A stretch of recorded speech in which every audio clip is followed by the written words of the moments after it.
LG 43 or 42 yata ito. Ang problema niyan, makikita natin yan, no? Nagdodoble. Wala.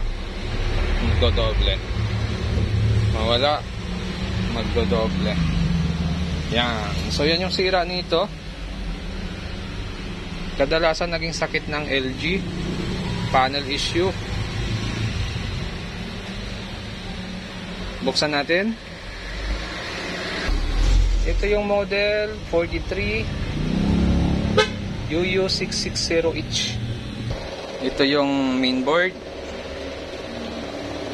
Dalawa ribbon, built-in DC to DC. Power supply. Ang problema, nagpi-flicker. Hahanapin natin kung saang side ang problema ng unit. So pag ganito, built-in yung DC to DC sa mainboard, pwede dito na tayo maghang mismo ng ribbon natin. Hang natin isa. So, alalay lang sa pagtanggal nito. Minsan kasi medyo masikip talaga or matigas pag mga unang sira or unang bukas. Yan.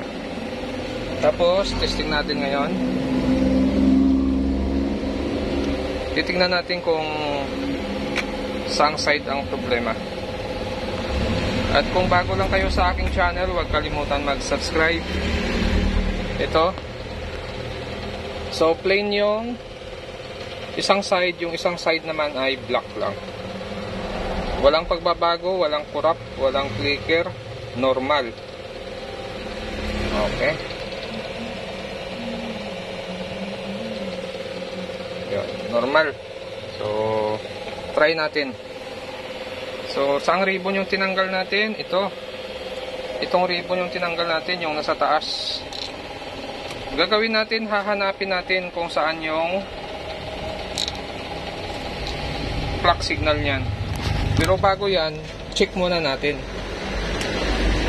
Pag nakahang ba yung ribbon nitong isang side, gumagana ba yung ating DC to DC?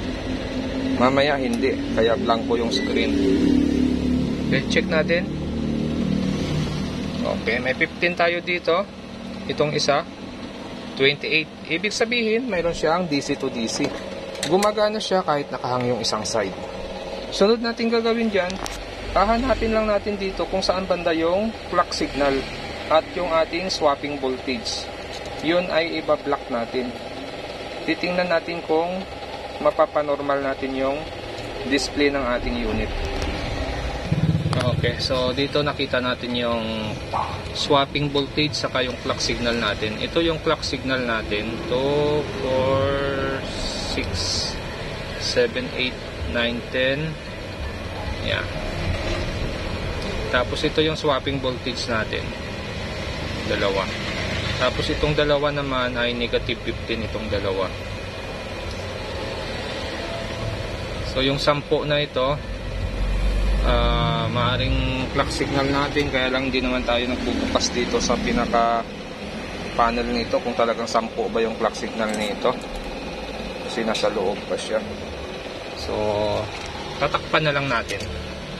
Pwede kasi ang problema nito dahil nagpi-flicker, swapping voltage lang itong odd even signal natin, itong dalawa.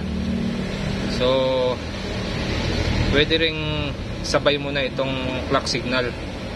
Sa atin, sasabay na natin to. Bali, iba-block na natin yung 13 pin dito. 13 pin block natin. Tingnan natin kung lalabas yung display ng maayos, mawala yung flicker at yung guwit-guwit sa screen. Ito, nag-block tayo dito ng yan. 1, 2, 3, 4, 5, 6, 7, 8, 9, 10, 11, 12, 13 pin ang binlock natin. Ito, testing na natin. Tingnan natin kung magno-normal na yung display. Yun, lumabas na yung LG. Pero pansin ko hindi pantay yung display, ano? Medyo light ito, medyo dim ito. So try natin ayusin yung ribbon. Okay, so ito, naayos na natin yung ribbon niya. Nilinis na lang natin, saka inayos natin yung align. Yan. So mapapansin natin normal na, pantay na yung liwanag ng magkabilaang side. Okay. So nung pinlock natin yung side na yon, ay nawala yung flicker. Dito natin nakikita yung flicker kanina. Yun, no, normal na siya, no. Pero itong side na to buo, tapos itong side na to ang may problema. Wala naman lumabas na guhit, malinis naman siya. Yan. Okay, madilim lang yung palabas natin. Okay, so okay na ito. LG